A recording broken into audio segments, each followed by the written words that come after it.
Hello, ഒറ്റ minute കണ്ണടൊന്ന് മാറ്റിക്കോട്ടെ. Hello, എടുത്തേക്കാ പോന്നേ മാറ്റിപ്പിടിച്ചിട്ട്. ഞാനിപ്പോൾ പറയുന്നില്ല, നിങ്ങൾ ഗസ് ചെയ്. ഞാനൊരു ക്ലൂ തരാം. ചായക്കടക്കാരാ നിന്റെ ചായയില് മധുരമില്ല. ആ അതന്നെ ചായക്കട. പക്ഷെ ഇവിടുത്തെ ചായയിൽ മധുരമില്ലുണ്ട് കേട്ടാ. ആവശ്യത്തിൽ കൂടുതലും മധുരമുണ്ട്. നല്ലൊരു മസാല ദോശ തിന്നണമെന്ന മോഹമായിട്ട് ഞാനിതാ ഏടി എത്തപ്പെട്ടിയെ നോക്ക്. ചായക്കട, നമ്മൾ സ്വന്തം ചായക്കട. ഡോറും തുറന്ന് കയറിയപ്പടി ഇത് ആരാ മുമ്പില്? നമ്മളെ സ്വന്തം ഐഡി. ഞാൻ എത്തിപ്പോയി.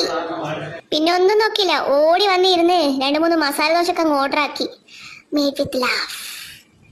എണീച്ചപാട് ചായയോ പാലോ മുന്നിൽ കിട്ടണം എന്നുള്ള ബെടുക്ക് ശീലമുള്ളതുകൊണ്ട് ആദ്യം തന്നെ ചായ കൊണ്ടുതരാൻ പറഞ്ഞു.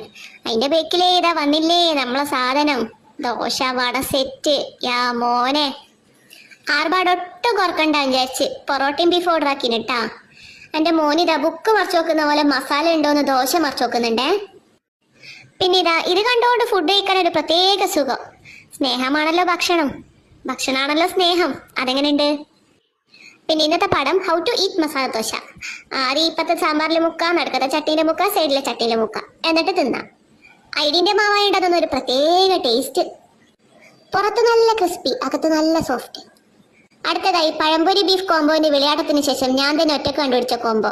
പഴം പുഴുങ്ങിയത് പ്ലസ് ബീഫ്. യാ മോനൊരു രക്ഷയില്ല, എല്ലാവരും മസ്റ്റ് ട്രൈ. ബ്രേക്ക്ഫാസ്റ്റ് കുശാലാക്കിയതിനു ശേഷം അടുത്തതായി നമ്മുടെ പ്രഹസനം പ്ലസ് റയാനൊക്കെ നൊസ്റ്റാൾജിയ, പോപ്പിൻസ് നൊസ്റ്റാൾജിയ. അപ്പൊ എല്ലാവരും കടന്നു വരൂ ചായക്കട ചായക്കട.